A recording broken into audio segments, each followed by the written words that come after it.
Hey, what's up, everybody? It's your friend Mike Murray here. Just want to recap the day's action of NFL football, mainly as it pertains to fantasy and DFS more specifically. Man, that was a crazy day, man. I can't remember a day like that in a long time. I mean, I've never seen more obscure receivers going off in my entire. Well, receivers that I didn't expect to have big games, but what does that matter? That doesn't mean anything. Um, I know nobody probably cares. I've got a lot of Sammy Watkins in best ball, so I like that. That was nice to see. Definitely nice to see. I took a chance when Tyreek Hill was about to get suspended. We thought at least, and I was grabbing him in the fourth, fifth round of best balls, and then Hill didn't get suspended, and I thought that was a bad move. But hey, maybe that will work out. Life lesson to let it play out sometimes in life. But before I get into the breakdown of the video, I don't usually like to do this. I like to stay on topic, but I want to comment on the transgressions since I don't know what day it was, maybe Friday, of one Antonio Brown. I mean, listen, guys, I'm 29 years old and I've watched fall sports for a long time. I don't think I've ever gone on more of a ride of not liking a guy and then like suddenly thinking he was the absolute man than I have here. What a genius, man. What a savage move he made. He was totally doing that on purpose, and he probably started practicing with Derek Carr, like Pat McAfee said. I mean, this is Pat McAfee called this like weeks ago.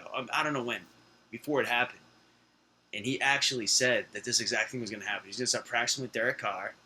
Realize that Derek Carr is trash, and they're not going to win. He's 31 years old, probably wants to win a Super Bowl, and maybe that's the motivation. But if you look at the contract, the Patriots gave him $9 million guaranteed. That's not bad. And if he balls out this year, there's going to be some stupid team that lines up the Brinks truck and signs him to like a 3-year deal. Like that would definitely happen. So, hey man, touche to AB. I'm from Boston, man. Salute to that guy. That guy's a savage, man. On to the games. I mean, where to begin, man? I mean, this is in no particular order. So just there's a lot of things to get to. The first thing, and in this video, I should have said this. I'm sorry, guys. I'm new at making these. I'm terrible.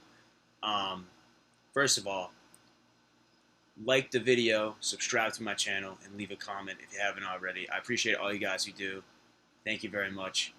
And what was I gonna say?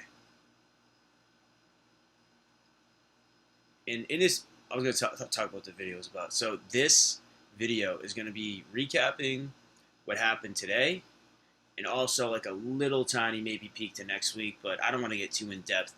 And guys, the scheduling of my videos, I'm gonna try to do a video every Sunday night if I can, recapping the that day of football, and then making.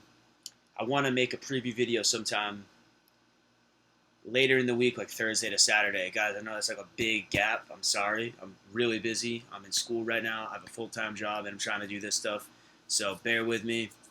I'm gonna try. What I'm gonna try to do is get it up before Thursday, maybe Friday at the latest. And guys, you got to remember, I always go back in before the games, probably on Saturday night, and I'm gonna update my final thoughts. I'm not gonna do another video because I don't have time to do that. But I'm gonna write it in the comment section. I did that last week. Missed on a good amount of stuff. Hit on some stuff. Overall, for me, wasn't a great day. With finished in the middle of most of my tournaments. Of course, I had 3 teams. The team I put the most money behind was the worst of them all. But hey, that happens sometimes. We're not complaining. We got some, like I said, I got some things right. Saw some good stuff. Was surprised by some other stuff. Let's get into it. The first thing I want to point out is that nobody noticed today that all the 3 of the NFC South teams that played looked like absolute trash. I mean, I think the Texans are going to give the Saints a tough game tomorrow, too. That's interesting to watch. Everyone's saying that Jameis Winston is trash. He's a bum. He sucks. Disagree. I disagree. I'm going to tell you why. Do people forget that the Buccaneers offensive line is garbage, first of all? And that's not, I'm not blaming because I like Jameis and I believe in him still this season. I'm going to get to that. Guys, the 49ers defense is good. They legitimately have like 5 first-round picks or 4 or 3, somewhere in that range. They have a lot in their front 7. So, hold on. Someone going to the bathroom. I just don't want to lower my voice. So I believe in Jameis. I'm not concerned. Well, I am concerned. I don't want to say I'm not concerned. I'm definitely concerned. But I think he can turn around. Okay. Number two, the Falcons, man, they looked awful. They looked lifeless today in Minnesota. They looked terrible. Almost as bad as the next team we're going to talk about. That's the Panthers. The Panthers. I mean, don't let that score fool you. When I was following that game, they looked horrible. I mean, they looked like they didn't even show up to the stadium for most of the game. They looked terrible, man. I was not impressed with Carolina. I don't know what to make of them. Okay, so obviously the Ravens, man, they're for real, man. I know the Dolphins are a trash team, but in DFS you got to kind of separate. Is this more of the Ravens' offense being really good, or the Dolphins being really bad, or just both? And man, that Dolphins team is garbage, absolute garbage. I'm not happy with myself because I knew this, and I kind of got off the Ravens on the road. And I'm going to tell you why. I wasn't on them today. I overthought it a little bit. Obviously everyone knows Miami's defense would be terrible this year, but they were the number one public ATS pick of the day, and I just didn't like that. Oh, big road favorite. I just didn't like that. But looking back on it, sometimes I look into that stuff too much, and I think it's better off when you kind of just ignore all that stuff and just stick to looking at it from a fantasy angle, because when you get into all the against the spread stuff, the money's coming in on the over, the under. It just drives you insane. You hit on it sometimes, and then other times you don't. You don't want to chase that stuff, guys. This stuff's really hard to nail. But, man, I think the Ravens keep it going next week against the Cardinals. And I think if you watch the game today, all the passing against Miami, something I noticed, was in the middle of the field. It wasn't on the boundaries. So remember that about the Dolphins. Maybe that's the Ravens offense, or maybe that's where you attack the Dolphins defense. I remember last year when I watched tape on the Dolphins, I noticed they got beat over the middle a lot, like up the seams and in the middle of the field. Wasn't too much on the boundaries. If it was from the guy started in and then went out up the sidelines. But they don't get beat on the perimeter all that much. And I expect their run defense to be garbage too, but that's just obviously Ingram had a big game, but he had the big game because of the 2 touchdowns, not so much because of yards. Another guy I want to talk about is Dalvin Cook.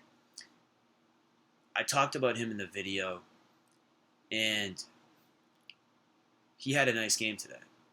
Now, I want to just reiterate why I didn't play Dalvin Cook today, and I kind of think it makes some sense. Dalvin Cook had 2 catches for 9 yards, I believe, today.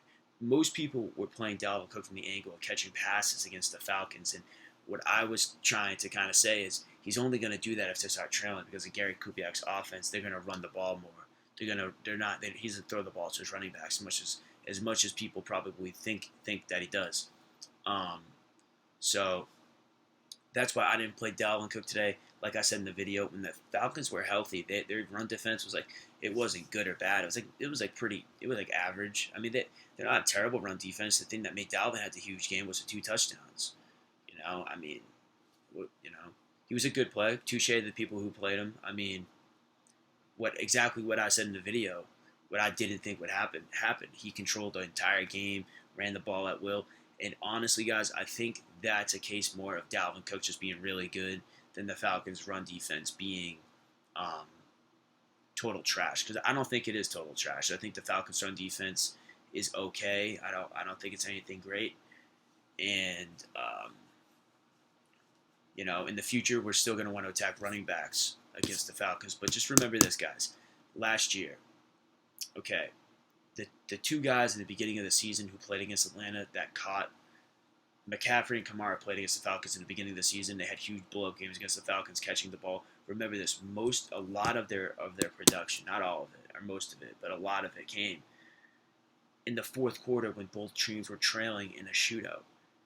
And they were kind of pushing everybody back, and they just kept giving up those short sides of the field. And I think people get kind of carried away with those games a little bit, because that's not going to happen in most game scripts. That type of running back involvement, the passing game, is not going to happen. Okay, that's not going to happen. That was a shootout. It was a very overly fast-paced game, and they were playing a defense that probably not be playing most of the time. Okay, getting back on topic here. I was on Chris Carson today. Um, pretty good game. Pretty good game. Um, that was in guys. I just want to also throw in there. I really don't care who wins and loses the games. I really don't even pay attention to that much. I'm just interested in stuff from a fantasy angle. The teams giving how they're giving up the big games, where, what position, what plays. That's what I'm trying to watch, and I gotta go back and rewatch the games this week because it's tough to follow all this stuff when you're watching Red Zone and stuff. So the thing about that Seahawks Bengals game, and it's the thing on the whole slate that shocked me the most, was John Ross, and I got to give it up to a person in the comment section. I should pull up your name. Let me see who this was to give you a shout out. Give me a second.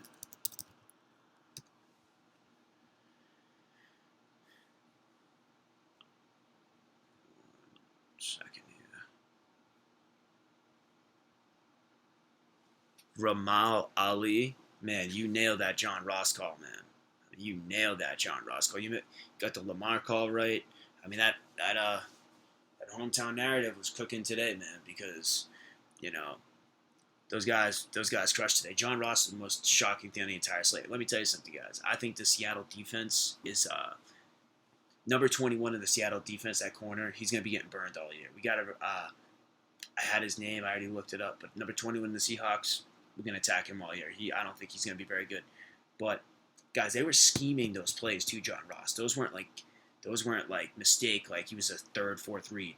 They were scheming him the ball, and I think he's going to be the focal point of this offense, man. That's what it looks like to me, anyways. Wow, AJ Green's out, which stunning to me. I kind of thought John Ross was just going to be. I was on him last year.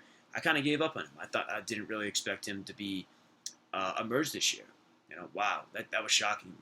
Another thing, the guy who obviously the Ravens going to get all the press, dude, and they deserve it. They put 59 points in Miami, just steamrolled the Dolphins. And I'm going to tell you, man, it's going to get uncomfortable for Flores very, very quickly in Miami if they keep losing like this. I mean, I know they're rebuilding, but if they keep losing, which I don't think is going to happen, I mean, I hope it doesn't. You don't want to hope someone loses their job, but if they keep losing like that, he's not going to make it this season. You can't lose, even if you're rebuilding, guys. You can never, ever just go into games just with no chance of winning. That's not, the fans aren't going to accept that.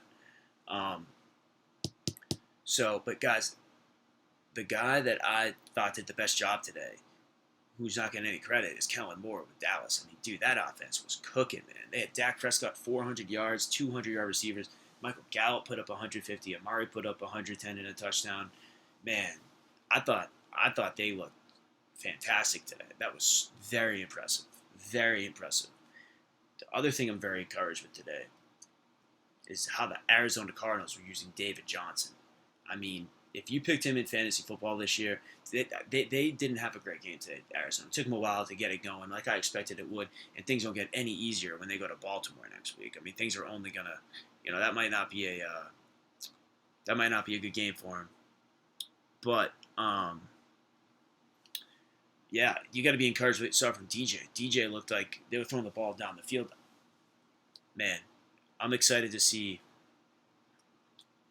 what Arizona does this season because they're going to be involved in some shootouts. There's going to be some weeks, man, where we're just loading up all Cardinals and all the people playing against them because I predict that one of these weeks while Peterson is not here, I think it might be sometime between then and after the Ravens game, there's going to be a back-and-forth shootout because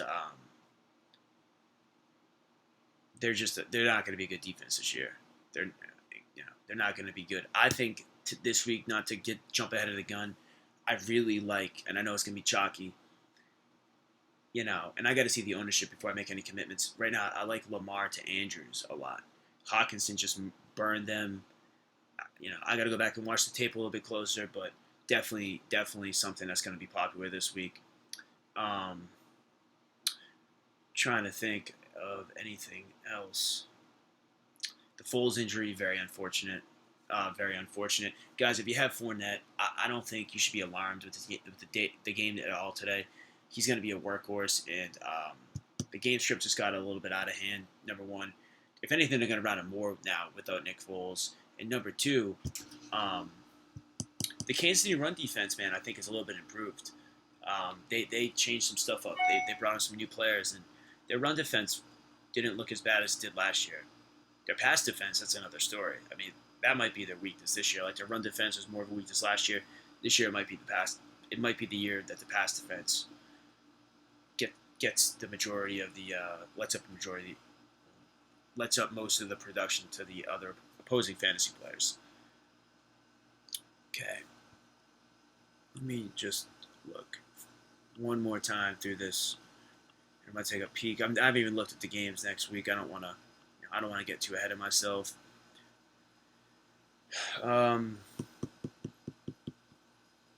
Yeah, if you read the update I posted, I was on Marlon Mack a little bit against LAC, the Chargers.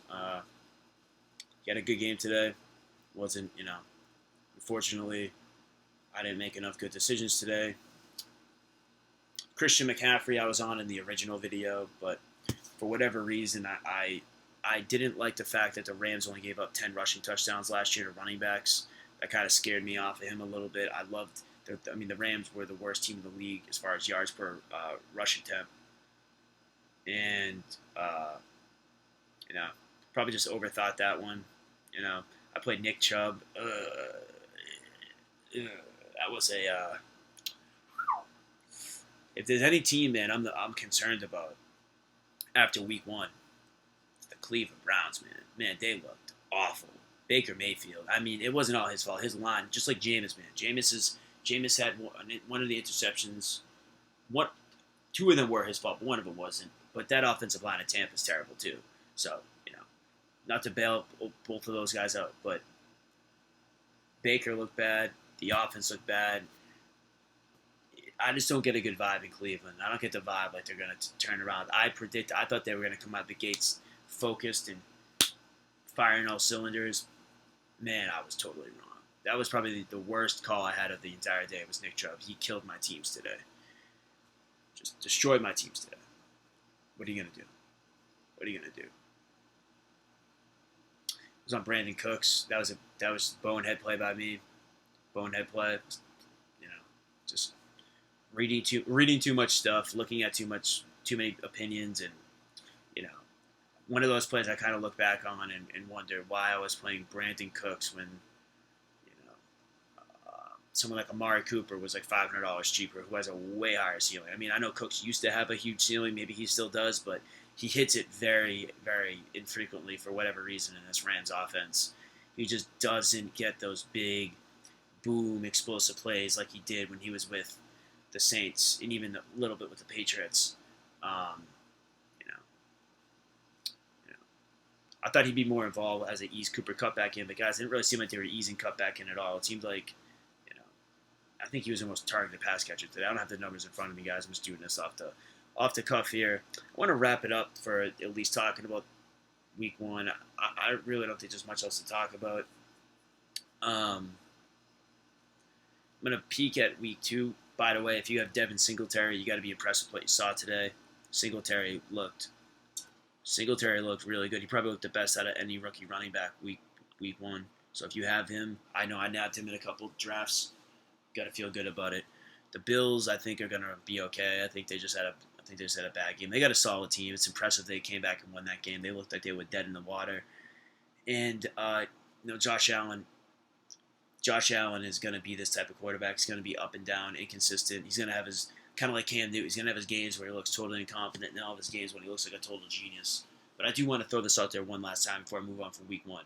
Because this team's supposed to be a contender, I was very scared with what I saw from Carolina for most of the game. They just looked horrible. Their offense looked bad today for most of the game. I know they made it close late, but was not impressed. They play Tampa next week at home. Interesting game, Thursday Night Football. But guys, on the slate next week, just to give you a little overview.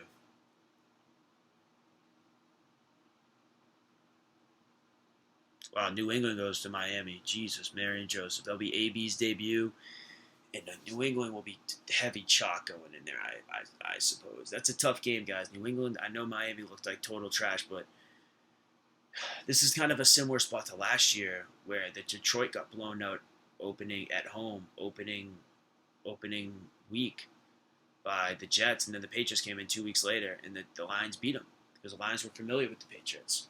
Guys, the Patriots always have trouble in Miami. I'm not saying that Miami is going to win this game. If anything here, I like Sony Michel. I think a lot of people are going to play Brady here. Brady looked really good tonight. The Patriots game's still going on, but I like Sony Michel a lot here. I think Sony Michel could have a big game here, and I think for Miami, I think Kenyon Drake could be in play. Guys, a game that I see here in the first 5 games I'm looking at that I really think is a sneaky game next week is this Minnesota at Green Bay game. Bear with me for a second, but I know Minnesota didn't attempt a lot of passes today. But guys, no one's going to be on this game as a result of what we saw from both the Green Bay and Minnesota. We didn't see Minnesota pass enough for people to warrant them in like a shootout type game. But guys, if they fall behind in any game, when they're throwing the ball, they're going to be throwing it downfield. That's what we've seen from this offense basically so far. Is when they do throw it, they throw it deep. And also, guys, I think Green Bay is going to be fine offensively. I'm not really worried and panicking about one game. I think they're going to be fine. I think they're going to be a real contender this year. And from that game, man, I still believe you can attack Xavier Rhodes a little bit. So I like Devontae Adams a lot here. Devontae Adams is definitely going to be a guy that I'm on next week. Just looking at it very briefly, because I don't think people are going to play Devontae Adams in this spot.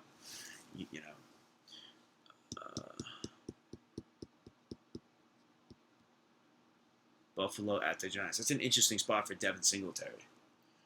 Man, the Giants. That's an interesting game. If you believe in Josh Allen, I mean, the Giants just got shredded. Their pass defense just got shredded. They're usually not good against the run. That could be a Josh Allen spot. It could be a Devin Singletary spot. Seattle at Pittsburgh. Man, the Pittsburgh pass defense looked terrible tonight. They looked like they were blowing coverages left and right. Not sure I trust Seattle on the road, their pass game in this spot. I don't really want Carson. Pittsburgh's run defense is usually pretty good. And on the other side, I think Dante Moncrief for James Washington would be in play here. Seattle, number 21, I want whoever's on him because he just didn't look good on Seattle. He was on the left side. If you're behind the offense, he's on the left side. Whoever the receiver to the left is he's the right corner on the Seahawks. Sorry about that, guys. It's been a long night for me. Been doing a lot of schoolwork, a lot of football. I'm a little bit tired. I apologize for being a little all over the place. A little disorganized. I apologize. The big game this week is going to be Arizona at Baltimore. That is an interesting game. I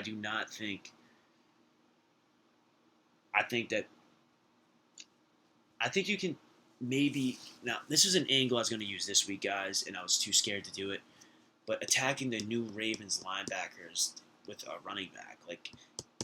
This could be an interesting spot to play David Johnson. Remember, guys, the Ravens lost C.J. Mosley and Terrell Suggs. So they got linebackers that are new in there. Maybe Arizona test them with David Johnson because they were throwing the ball to him downfield. And I was really impressed with that. For Baltimore, like I said, I like Lamar, and he's going to be real popular. He's going to be really popular this week. Jacksonville at Houston. Wow, there's an interesting spot for Deshaun Watson. I mean, if you think that Jacksonville's defense is toast, I don't. But you got to, Deshaun Watson is a great play here with one of his pass catches. But I'm telling you guys, just rewatching the Sammy Watkins highlights. I think Watkins just balled out today. I don't really think that was more.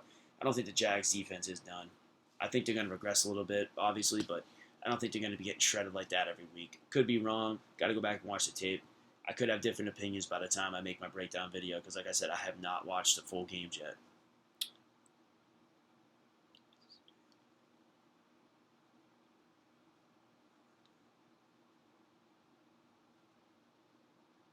Sorry, I'm just looking at Chicago at Denver.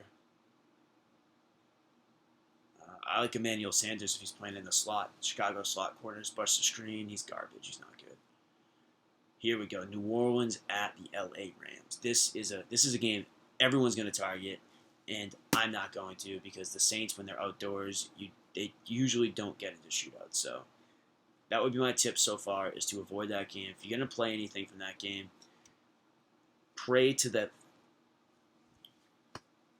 heavens that Cook's price comes down. But I don't even like that much now that I think more about it. Because if you get shadowed by Lattimore usually struggles with bigger physical receivers, not so much fast ones. You can play Cooper Kupp here. Cooper Kupp will be cheap. He looked pretty good today. And from the Saints, Michael Thomas always kills the LA Rams. His last couple games against him, he's absolutely, besides the NFC Championship game, the previous two, just smoked him. They got 25 plus in both of them, if I recall correctly. So he's definitely in play.